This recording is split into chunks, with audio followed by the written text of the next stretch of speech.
Now to a developing story. Philip Greaves, the second, is awaiting extradition back to Polk County. He is the author of the book, The Pedophile's Guide to Love and Pleasure. Basically, it's a how-to book on molesting children, and he's getting away with it. Greaves is, and getting away with it is the point of the book. Greaves is charged with a third-degree felony for selling the book and distributing it.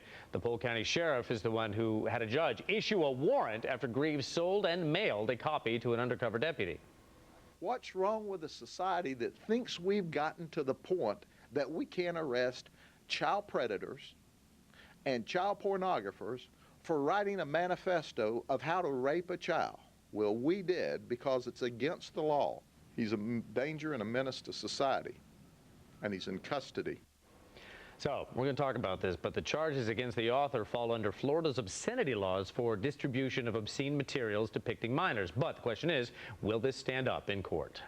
Larry Walters is the man that we turn to when talking First Amendment rights, and Dr. Richard Weinblatt is a former police chief. He's the guy that we call when we want to get in the mindset of law enforcement. Larry, first question for you. Can I write a book about anything, even something, as I think we'll all agree, as distasteful as pedophilia, and still be protected by the First Amendment? Haven't we gotten to a point in society where we should be free to write and read what we feel? The idea that a man is being put in a cage today for writing a book is so distasteful, more distasteful than anything that could be contained in that book, that this is an absolute violation of the First Amendment.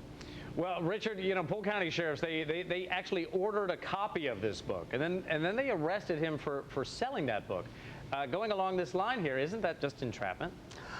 If you say that's entrapment, then, Bob, what you'd also have to say is that narcotic stings are entrapment, that prostitution stings are entrapment. Look, this man already had the idea of the crime in his mind. This is not something that they suggested out of the blue. It's not something that he was not engaged in already.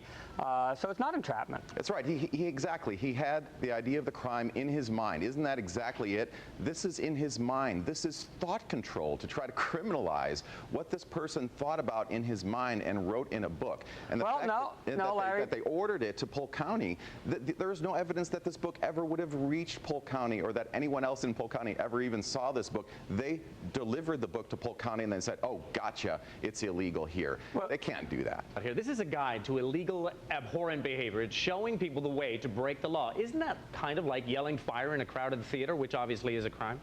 Well, that's actually considered to be a verbal act where you're saying something that's causing other people to react in a certain way that will cause danger in a fire setting such as a theater. That's not what we're dealing with here. This is a written word. This is a book that simply details what is in somebody's head. It is not a crime in and of itself, and the Florida statute being used to prosecute this man in this situation requires that actual pictures of children be in the book or in the movie. And we don't have that here. All we have is words, and we're putting a man in jail for his words. And his words are dangerous. So everybody who has a dangerous thought should be in jail under that theory. If he had just kept it in his head. That allows that. We live in a free society. This is the United States of America. We don't put people in jail for dangerous thoughts. Well, he didn't just keep it in his head. If he had kept it in his head, I wouldn't have a problem with it. Bob wouldn't have a problem with it. Nobody would have a problem with it. Grady Judd wouldn't have a problem with it. But he went further than keeping it, the thoughts in his head. He wrote a book on it. He spoke his mind. Well, you know, I guess Galileo spoke his mind too, and we saw what happened to him. Now, Greaves has no criminal record. He can avoid extradition, by the way, out of Colorado if he can convince a judge that what he is accused of in Florida is not a crime in Colorado.